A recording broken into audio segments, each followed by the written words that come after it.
अब हम शुरू करेंगे अर्थमेटिक प्रोग्रेशन, जो चैप्टर क्लास 9 के लिए भी और क्लास 10 के लिए भी, दोनों के लिए इम्पोर्टेंट है। ठीक है, अब इसमें सबसे पहले अर्थमेटिक प्रोग्रेशन के अंदर जो 9th में है ये सीक्वेंस एंड प्रोग्रेशन है, सीक्वेंस एंड सीरीज के नाम से है चैप्टर, और क्लास 10th में अर्थमेटिक प्रोग्रेशन के नाम से बात हुई है। अल्टीमेटली पढ़ना हमें एपी ही है इसके लिए। AP means arithmetic progression. अब एपी को पढ़ने से पहले हमें यहाँ पढ़ना पड़ेगा सीक्वेंस। ठीक है, सीक्वेंस। अब सीक्वेंस क्या है?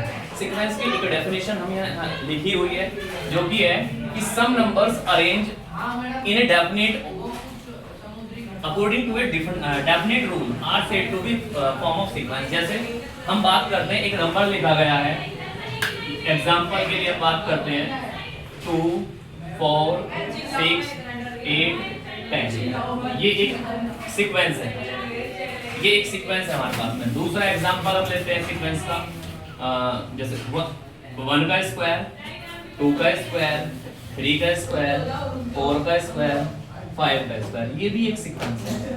ठीक है, नेक्स्ट हम एक सीक्वेंस ले लेते हैं 5 10 15 20 25, ये भी एक सीक्वेंस है। अब हमारा मेन हमें समझना है अर्थमेटिक प्रोग्रेशन। अब एपी क्या है, हमें ये समझना है व्हाट इज एपी। ये सीक्वेंस ही एपी बनती है, ये सीक्वेंस ही हमारे पास में एपी बनती है। कब बनती है? देखो इन तीनों सीक्वेंस में डिफरेंस समझिए। इस सीक्वेंस में हमारे पास में जो डिफरेंस दिखाई दे रहा है तुम्हें, क्या है? ये सीक्वेंस जो बनी हुई है डिफरेंस के बेस पर बनी हुई है। दो का डिफरेंस चलता हुआ चल रहा है। अगर 4 में से 2 को सब्ट्रैक्ट करेंगे 2 बचेगा, 6 में से 4 को करेंगे 2 बचेगा, 8 में से 6 को करेंगे 2 बचेगा, 10 में से 8 को करेंगे 2 बचेगा। ऐसे ही 10 में से 5 को करेंगे 5 बचेगा, 15 में से 10 को करेंगे 5 बचेगा, 20 में से 15 को करेंगे 5, और 25 में से 20 को करेंगे तो भी 5 बचेगा हमारे पास। ठीक है, क्लियर है? इतनी बात समझ में आई? अब लेकिन यहाँ क्या है, ये जो सीक्वेंस बनी हुई है ये स्क्वायर के बेस पर है कि 1 का स्क्वायर, 2 का स्क्वायर, 3 का स्क्वायर, 4 का स्क्वायर, तो यहाँ डिफरेंस जो आ रहा है वो सेम नहीं आएगा। जैसे मैं इसके लिए बात करूं तो ये सब सीक्वेंस बनेगी, ये बनेगी हमारी 1 square of 2 4 square of 3 9 square of 4 16 square of 5 25। So difference between these two terms, difference between these two terms, ये 3 होगा, ये 5 होगा, ये क्या होगा हमारे पास में 7 हो जाएगा। इस तरीके से अलग अलग आ गया डिफरेंस। तो इन दोनों सीक्वेंस के अंदर डिफरेंस सेम आ रहा है। जब कोई भी सीक्वेंस डिफरेंस के बेस पर बनी हुई है, it means the difference between two consecutive terms. Two consecutive मतलब दो लगातार टर्म के बीच का डिफरेंस अगर सेम आ जाए तो हमारे पास उसे एपी बोलेंगे। ठीक है, आई बात समझ में? हमारे पास उसे क्या बोलेंगे? एपी। तो क्या होना चाहिए एपी के अंदर? कोई भी सीक्वेंस एपी कब बनती है, कोई भी सीक्वेंस एपी कब बनती है, हमारे पास क्या होगा एपी के अंदर? The difference between two consecutive terms, two consecutive होता है लगातार, two consecutive terms is same, two consecutive terms is same.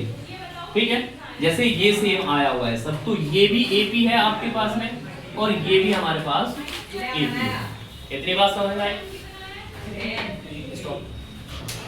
अब हम शुरू करेंगे एपी। जो अभी हमने एग्जांपल लिए थे वो एपी के थे। हमारे पास में difference between two consecutive terms का डिफरेंस जो आ रहा था वो सेम आ रहा था, तो एपी है। जैसे हम बात करते हैं इस कोई भी एपी अगर है तो उसके अंदर क्या क्या होता है। अभी हमने एक एग्जांपल लिया था, उसी एग्जांपल से रिपीट करते हैं 5 10 15 25 30। तो ये हमारे पास में चल रहा है। ठीक है, इसमें हमारे पास में क्या क्या हमें समझना है? इसमें हमारे पास में समझना है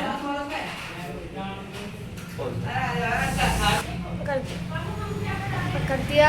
ठीक है, तो देखो हमारे पास है 5 10 15। अच्छा ये मिस्टेक हुई है इसके अंदर, 15 20 25 30, इस तरीके से कोई एक एपी है हमारे पास में।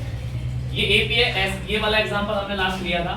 तो इसके अंदर ये जो फर्स्ट है, ठीक है, इसको बोलेंगे फर्स्ट टर्म। यानी कि जनरली एपी को हम ऐसे रिप्रेजेंट करते हैं A1 A2 A3 A4 A5। It means इसका मतलब क्या है? A1 का मतलब है ये फर्स्ट टर्म, A के नीचे 2 आ गया तो इसका मतलब है सेकंड टर्म, A के नीचे 3 आने का मतलब है थर्ड टर्म, A के नीचे 4 आने का मतलब है फोर्थ टर्म। ठीक है, तो ये AP है, तो यानी कि इसके अंदर 5 जो है वो first term, 10 second term, 15 third term, 20 fourth term, 25 fifth term, इस तरीके से चलता हुआ जा रहा है। तो हम इसको फर्स्ट टर्म रिप्रेजेंट करेंगे, इसको सेकंड टर्म, क्लियर है।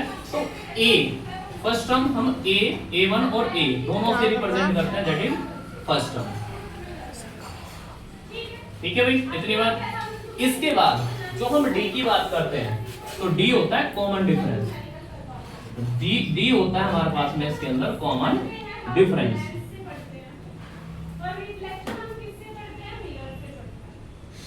D होता है हमारे पास में कॉमन डिफरेंस, ठीक है। अब कॉमन डिफरेंस क्या है हमारे पास में, देखो इसमें 10 में से 5 को सब्ट्रैक्ट करेंगे, 5 बचेगा। 15 में से ये A1 A2 A3, भाई A2 में से A1 घटा दो तब भी D बनेगा, A2 में से A3 सॉरी A3 में से A2 को घटा दो तब भी D बनेगा। तो D फाइंड करने के लिए हम समझ सकते हैं क्या कि A2 में से अगर हम A1 को सब्ट्रैक्ट करते हैं तो आपको मिलेगा कॉमन डिफरेंस। एक होता है हमारे पास में यहाँ n का मतलब क्या होगा इस AP के अंदर, n का मतलब होगा नंबर ऑफ टर्म्स, n का मतलब होगा नंबर ऑफ टर्म्स, और an का मतलब होगा nth टर्म। मतलब ये जो n है, ये n क्या रिप्रेजेंट कर रहा है, ये जो n है ये AP को रिप्रेजेंट कर रहा है कि कौन से नंबर की टर्म है वो। इस AP के अंदर ये जो n ये रिप्रेजेंट कर रहा है, ये रिप्रेजेंट कर रहा है कि किस नंबर के, मतलब A5 का मतलब है पांचवें नंबर की टर्म। कौन सी है, 1 2 3 4 5, पांचवें नंबर पर आपका 25 आया हुआ है। It means fifth term of this AP is 25। तो ये हमारे पास है, ठीक है। तो इसके बारे में तुम्हें जानकारी होनी चाहिए। अब इसके बेस पे कुछ हम थोड़े क्वेश्चंस करेंगे, ठीक है। चलिए अब क्वेश्चन करेंगे, शुरू करते हैं एग्जांपल्स। कुछ एग्जांपल्स से समझते हैं। एग्जांपल्स क्या है, देखो क्वेश्चन देखो, ये क्या है, so that each of the progression, मतलब आपको प्रोग्रेशन गिवन है नीचे कि given low is an AP। ये जो प्रोग्रेशन गिवन है, ये जो सीक्वेंस गिवन है, इनको आपको AP प्रूव करना है। AP प्रूव करने के लिए समझिए, हमने समझा भी था, वो डेफिनेशन थी, लेकिन अब क्वेश्चंस के बेस पे समझते हैं कि AP को कैसे प्रूव करना है। अगर हमारे पास है, देखो अगर हमारे पास में ये A1 A2 A3 A4, अगर मैं डिफरेंस फाइंड करूं तो सेम आना चाहिए, ठीक है, सेम आना चाहिए। ये हमारे पास है A1 A2 A3 A4, ठीक है। अब मैंने A2 में से A1 को सब्ट्रैक्ट किया, A2 में से A1 को सब्ट्रैक्ट किया, तो इट मींस 15 में से 9 को सब्ट्रैक्ट किया, दैट इज कितना बचेगा भैया, ये बच जाएगा हमारे पास में 6, ठीक है। क्लियर है इतनी बात। अब मैं बात करता हूं, A2 में से A1 हो गया, अब A3 में से A2 को करो। A3 में से हम A2 को सब्ट्रैक्ट करते हैं,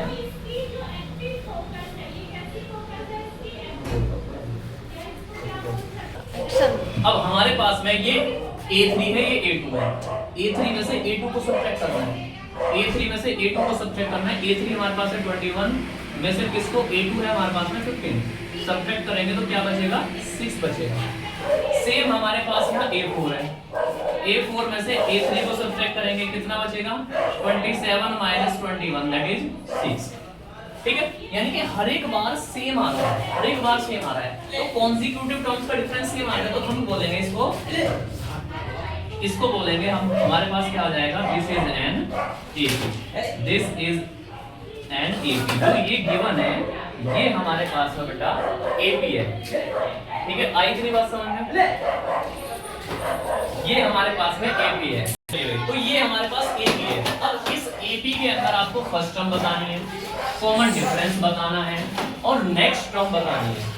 तो AP हमारे पास है, AP की जो फर्स्ट टर्म है उसको A से रिप्रेजेंट किया जाता है, तो इस AP में जो फर्स्ट टर्म है दैट इज 9। इस AP के अंदर हमारे पास फर्स्ट टर्म है 9, ठीक है, ठीक है भाई। इस AP के अंदर हमारे पास में फर्स्ट टर्म है 9। अब हम बात करते हैं कॉमन डिफरेंस, तो यही तो कॉमन डिफरेंस है, तो D कॉमन डिफरेंस है, D की वैल्यू हमारे पास है 6। अब नेक्स्ट टर्म कैसे निकलते हैं, किसी भी AP के अंदर नेक्स्ट टर्म फाइंड करने के लिए, किसी भी AP के अंदर नेक्स्ट टर्म फाइंड करने के लिए हमें प्रीवियस टर्म के अंदर, तो हमारे पास में कॉमन डिफरेंस 6।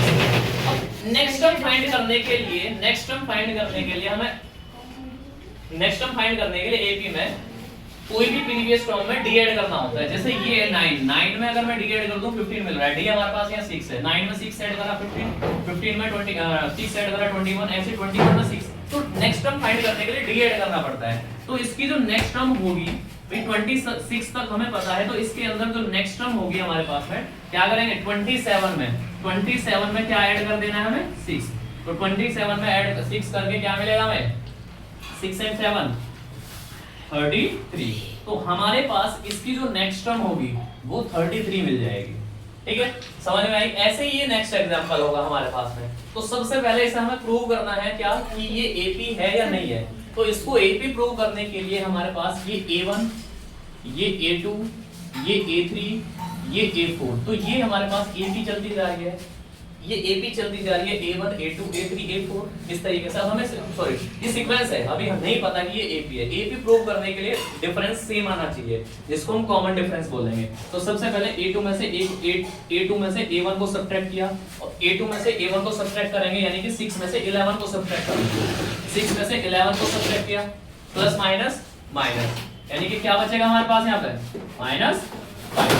भाई माइनस इसलिए लगेगा क्योंकि 11 ग्रेटर है, तो माइनस साइन लगेगा हमारे पास। इसके बाद A2 में से A1 को सब्ट्रैक्ट किया, अब A3 में से A2 को सब्ट्रैक्ट करेंगे।